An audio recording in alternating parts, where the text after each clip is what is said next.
तुम्हाला सांगू, डोळे झाकून प्रेम करते तिला प्रियसी म्हणतात, डोळे वटारून प्रेम करते तिला मैत्रीण म्हणतात, डोळे उघडे ठेवून प्रेम करते तिला आई म्हणतात, आणि डोळे स्वतःचे मिटेपर्यंत जो प्रेम करतो ना, डोळ्यामध्ये प्रेम न दिसता जो प्रेम करतो त्याला बाप म्हणतात.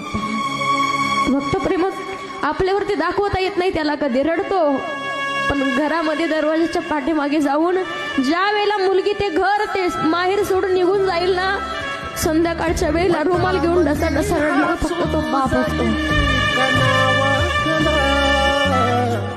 घडी भर तू थांब जरा, ऐक त्याची धापर, लई अवघड हाय गाड्या उमगाया पापर.